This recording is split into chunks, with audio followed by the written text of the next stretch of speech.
Hello everyone. Today I will explain you about the topic that is solar energy.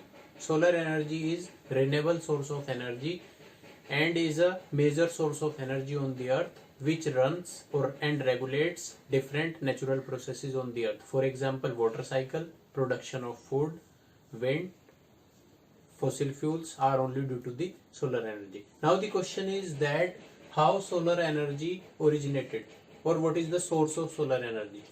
Now the source of solar energy is the nuclear fusion reaction. Nuclear fusion means here two small atoms of hydrogen atom fuse together to form helium.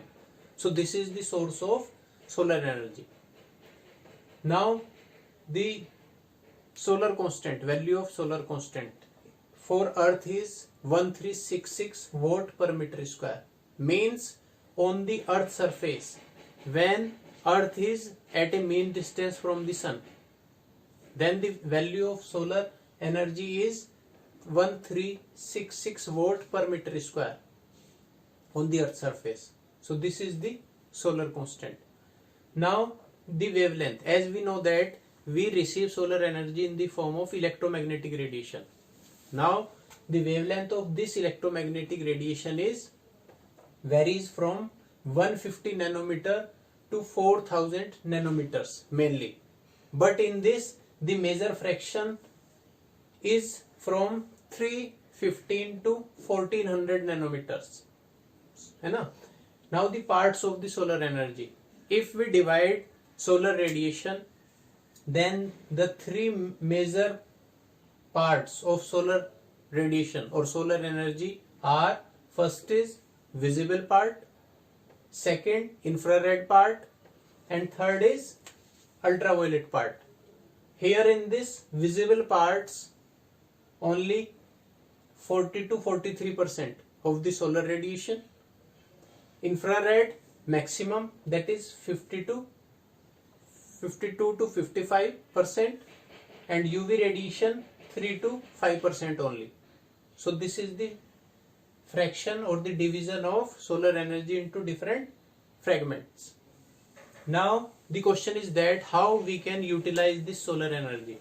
So here we have two options. First is thermal conversion and second option is photo conversion. Thermal conversion means if we utilize solar energy directly in the form of heat, then that is known as thermal conversion.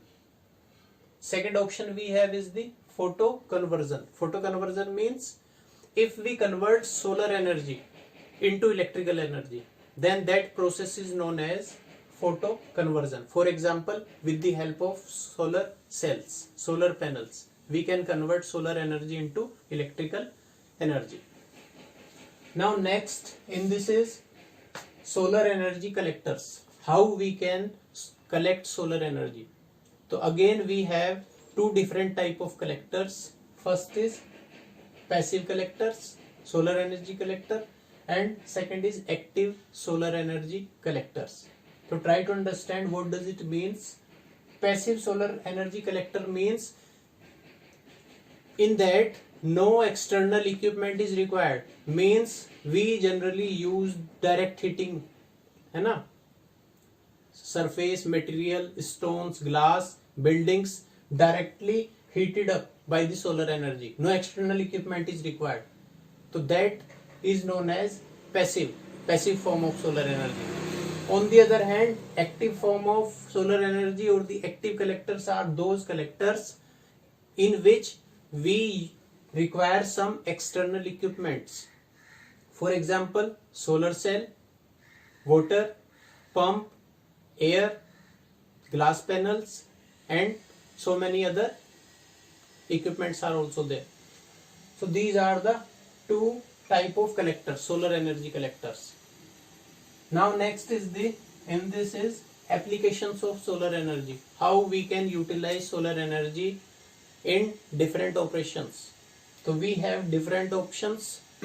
First is solar cooker to cook the food, but this option is outdated, generally not used. Solar heating buildings. This concept is very popular in European countries Solar heating building means utilization of the solar energy to heat up the building, to maintain the internal temperature of the building, है ना. तो this is the concept solar heating buildings. Next is solar dryers. Solar dryers to dry up food grains, foodstuffs, food materials. Next is solar furnace. This is the industrial application of solar energy. Here, with the help of solar furnace, we can melt metals, because in this we can generate the temperature up to more than 3000 degree centigrade, है ना. So this is the industrial application of solar energy. Next is solar greenhouses. Solar greenhouses, this is generally used in nurseries, agricultural practices. Next is solar power plants.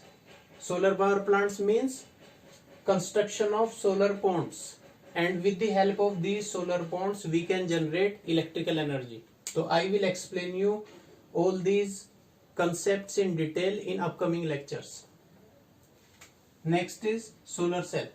So this is very popular application of solar energy. Solar cell. Solar cell means the device which is used to convert solar radiation into electrical energy. That is the solar cell. Now the last part of the lecture is the advantages of solar energy and the disadvantages of solar energy. Now the first advantage is it causes no environmental pollution. No noise pollution is there, no water pollution is there, no air pollution is there. So we can say that solar energy is eco-friendly. Next is renewable source of energy, and lastly we can say that maintenance cost of solar energy or solar equipments is comparatively very low. So these are the advantages. Now on the other side we have some disadvantages.